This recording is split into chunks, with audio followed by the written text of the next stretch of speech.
La ilaha illallah subhanaka inni kuntu minaz zalimin.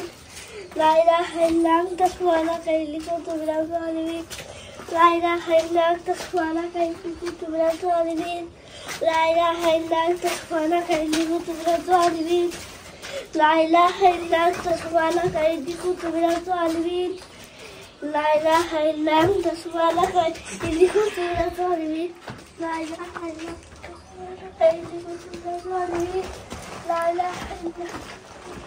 এই বাড়িটিকে ঘিরে রয়েছে নানা রকম গল্প। গ্রামের অনেকেই এই বাড়িটিকে ভূতের বাড়ি বলে থাকেন। অনেকেই বলেন এই বাড়িটি ছিল জয়রামপুরের জয়বাবুর বাড়ি, যে জয়বাবুর নামের সাথে নাম মিলিয়ে এই গ্রামটির নামকরণ করা হয়েছিল জয়রামপুর। অনেকে বলে থাকেন এই জয়রামবাবু ছিল কবিগুরু রবীন্দ্রনাথ ঠাকুরের ভগ্নিপতি। এই সকল বিষয় সম্পর্কিত সকল ইতিহাস সম্বলিত একটি ভিডিও নিয়ে আসব পরবর্তীতে। আজকে শুধুমাত্র এই বাড়িটি আপনাদেরকে ঘুরিয়ে দেখানোর চেষ্টা করছি। বর্তমানে বাড়িটি একেবারে বিপজ্জনক অবস্থায় রয়েছে। যে কোনো সময় বাড়িটির যে কোনো অংশ ভেঙে পড়তে পারে। বাড়ির ছাদের যে অংশ সেখানে বেশ কিছু অংশ ভেঙে ভেঙে পড়েও গেছে। যদিও এ ধরনের জায়গাতে প্রবেশ করা উচিত না, তারপরও আমরা ভিতরটাও আপনাদেরকে দেখানোর চেষ্টা করছি। এই জায়গাটির ভিডিও শ্যুট করতে গিয়ে আমরা বাধার সম্মুখীন হয়েছিলাম। আমরা পুরাতন বিভিন্ন নিদর্শনগুলো ঘুরে দেখি এবং আপনাদেরকেও ঘুরিয়ে দেখানোর চেষ্টা করি। তবে এই ধরনের যে বাড়িগুলো রয়েছে, যে পরিত্যক্ত বাড়িগুলো রয়েছে, এগুলো যদি কোনো ব্যক্তি মালিকানাধীন বাড়ি হয় তাহলে অবশ্যই নেম প্লেট বা কোনো লেখার মাধ্যমে এটা সবাইকে জানিয়ে দেওয়া উচিত। কারণ অনেকেই এসব প্রাচীন নিদর্শনগুলো দেখতে পছন্দ করে এবং তারা সেগুলো দেখতে যায়ও। দেখা গেল কেউ একজন ভিডিও দেখে ঢাকা থেকে বা আরও দূর দূরান্ত থেকে চুয়াডাঙ্গাতে এসেছে এসব নিদর্শনগুলো দেখতে। তারা যদি বাধার সম্মুখীন হয় তাহলে তা খুবই দুঃখজনক। এ পর্যায়ে আমরা উপরের দিকে ওঠার চেষ্টা করছি, যদিও জায়গাটার অবস্থা খুবই খারাপ। প্রথমেই বলেছি আপনারা কখনোই এই ধরনের বাড়িগুলোর ভিতরে প্রবেশ করবেন না।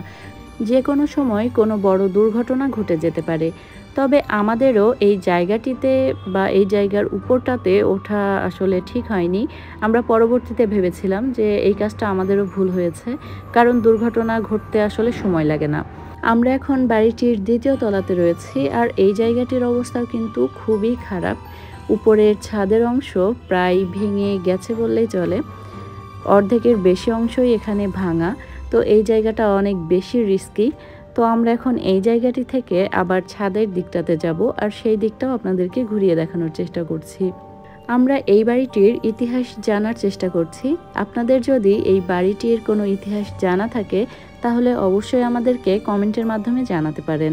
সে বিষয়ে পরবর্তীতে আমরা ভিডিও আনার চেষ্টা করব। যাই হোক, আমরা এখন একেবারেই উপরের দিকটাতে চলে এসেছি। এখানেই কিন্তু ছাদ। তো ছাদের অবস্থা এত বেশি খারাপ, আমরা আর এই জায়গাটা থেকে ছাদের দিকে যাওয়ার চেষ্টা করিনি, কারণ যে কোনো সময় ভেঙে দেখা গেল আমরাই নিচে পড়লাম। যাই হোক, এ পর্যায়ে এই জায়গাটির লোকেশন আপনাদেরকে জানিয়ে দিচ্ছি। জরাজীর্ণ এই জমিদার বাড়িটি চুয়াডাঙ্গা জেলার দামুড়হুদা উপজেলার জয়রামপুর গ্রামে অবস্থিত। অধিকাংশ মানুষের মতে এটা জমিদার জয়রামবাবুর বাড়ি, তবে এই বাড়িটি হাজি বাড়ি নামেও পরিচিত। যাই হোক, আজকের আয়োজন এ পর্যন্তই। আবারও ফিরে আসব নতুন কোনো ভিডিও নিয়ে। সে পর্যন্ত আমাদের সাথেই থাকবেন। এতক্ষণ যারা আমার ভিডিওটি দেখছিলেন সবাইকে অনেক ধন্যবাদ।